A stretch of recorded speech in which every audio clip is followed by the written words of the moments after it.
ಮೊನಾಲಿಸಾಳ ಈ ಮದುವೆ ದೇಶದಾದ್ಯಂತ ಈಗ ಚರ್ಚೆಯಾಗ್ತಿದೆ. ಅದಕ್ಕೆ ಕಾರಣ ಹಲವು ಅನುಮಾನಗಳು ಕೂಡ ಇದೆ. ಕುಂಭಮೇಳ ಹುಡುಗಿ ಮೊನಾಲಿಸಾಳ ಮದುವೆ ಗುಟ್ಟೇನು? ಕಂಪ್ಲೀಟ್ ಮಾಹಿತಿ ಈ ವಿಡಿಯೋದಲ್ಲಿದೆ ನೋಡಿ. ಪ್ರಯಾಗ್ರಾಜ್ ಮಹಾಕುಂಭಮೇಳದಲ್ಲಿ ಗಮನ ಸೆಳೆದವಳು ಈ ಮೊನಾಲಿಸಾ ಬೋಸ್ನೆ. ಕೈಯಲ್ಲಿ ರುದ್ರಾಕ್ಷಿ ಮಾಲೆ ಹಿಡಿದು ಮುಗ್ಧ ನಗುವಿನಿಂದ ಇಡೀ ದೇಶ ತಿರುಗಿ ನೋಡುವಂತೆ ಮಾಡಿದ್ಲು. ಈ ಕುಂಭಮೇಳದ ಹುಡುಗಿ ಸೋಷಿಯಲ್ ಮೀಡಿಯಾದಲ್ಲಿ ಈಗ ಮತ್ತೆ ಟ್ರೆಂಡಿಂಗ್ ನಲ್ಲಿದ್ದಾಳೆ. ಈ ಬಾರಿ ಅವಳು ಸುದ್ದಿಯಲ್ಲಿರೋದು ತನ್ನ ಸೌಂದರ್ಯಕ್ಕಲ್ಲ, ಬದಲಾಗಿ ಅವಳು ಮಾಡಿಕೊಂಡ ಈ ವಿವಾದಾತ್ಮಕ ಮದುವೆಗಾಗಿ. ಮೊನಾಲಿಸಾ ಮೂಲತಃ ಮಧ್ಯಪ್ರದೇಶದ ಇಂದೋರ್ನವಳು. ಆದ್ರೀಗ ಕೇರಳದ ಪುವರ್ನಲ್ಲಿರುವ ಶ್ರೀ ನೈನರ್ ದೇವಸ್ಥಾನದಲ್ಲಿ ಮದುವೆಯಾಗಿದ್ದಾಳೆ. ಮಹಾರಾಷ್ಟ್ರ ಮೂಲದ ಫರ್ನನ್ ಖಾನ್ ಎಂಬ ಯುವಕನೊಂದಿಗೆ ದಾಂಪತ್ಯ ಜೀವನಕ್ಕೆ ಕಾಲಿಟ್ಟಿದ್ದಾಳೆ. ಫೇಸ್ಬುಕ್ ಮೂಲಕ ಶುರುವಾದ ಈ ಪರಿಚಯ ಇಂದು ಮದುವೆಯ ಹಂತಕ್ಕೆ ಬಂದು ನಿಂತಿದೆ.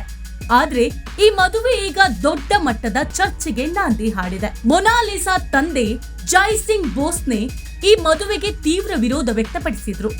ಮಗಳನ್ನ ಬಲವಂತವಾಗಿ ಕರೆದೊಯ್ಯಲು ಕೇರಳದ ಶೂಟಿಂಗ್ ಸ್ಪಾಟ್ಗೆ ತಂದೆ ಹೋಗಿದ್ರು. ಈ ಗಲಾಟೆ ಪ್ರಕರಣ ಪೊಲೀಸ್ ಮೆಟ್ಟಿಲೇರಿತ್ತು. ಆಗ ನನಗೆ 18 ವರ್ಷ ತುಂಬಿದೆ, ನನ್ನ ಜೀವನದ ನಿರ್ಧಾರ ತೆಗೆದುಕೊಳ್ಳುವ ಹಕ್ಕು ನನಗಿದೆ ಎಂದು ಮೊನಾಲಿಸಾ ಪಟ್ಟು ಹಿಡಿದ್ಲು. ಕೊನೆಗೆ ಕಾನೂನು ಅವಳ ಪರವಾಗಿ ನಿಂತಿತ್ತು. ಆದ್ರೆ ಈ ಘಟನೆ ಈಗ ದಿ ಕೇರಳ ಸ್ಟೋರಿ ಸಿನಿಮಾದ ಕಥೆಯನ್ನ ನೆನಪಿಸುತ್ತಿದೆ ಎಂದು ನೆಟ್ಟಿಗರು ಕಿಡಿಕಾರಿದ್ದಾರೆ. ಈ ಮದುವೆಯಲ್ಲಿ ಮತ್ತೊಂದು ವಿಶೇಷ ಇದೆ. ಅದೇನಂದ್ರೆ ಕೇರಳದ ಸಚಿವರು ಮತ್ತು ರಾಜಕೀಯ ಗಣ್ಯರ ಉಪಸ್ಥಿತಿ. ಒಂದು ಕಡೆ ಹಿಂದೂ ಸಂಘಟನೆಗಳು ಈ ವಿವಾಹವನ್ನ ವಿರೋಧಿಸುತ್ತಿದ್ರೆ, ಮತ್ತೊಂದೆಡೆ ಸರ್ಕಾರದ ಗಣ್ಯರೇ ಭಾಗಿಯಾಗಿ ಬೆಂಬಲ ಸೂಚಿಸುತ್ತಿದ್ದಾರೆ.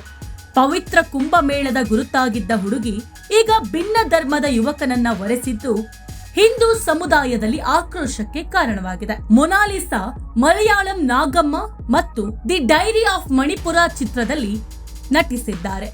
ಬೆಳ್ಳಿ ತೆರೆಗೆ ಕಾಲಿಡುತ್ತಿರುವ ಮೊನಾಲಿಸಾಗೆ ಇದು ಪ್ರಚಾರದ ತಂತ್ರವೇ ಅಥವಾ ನಿಜವಾದ ಪ್ರೇಮವೇ? ವೈಯಕ್ತಿಕ ಸ್ವಾತಂತ್ರ್ಯ ಮತ್ತು ಧಾರ್ಮಿಕ ಭಾವನೆಗಳ ನಡುವಿನ ಈ ಸಂಘರ್ಷ ಎಲ್ಲಿಗೆ ಹೋಗಿ ಮುಟ್ಟಲಿದೆ?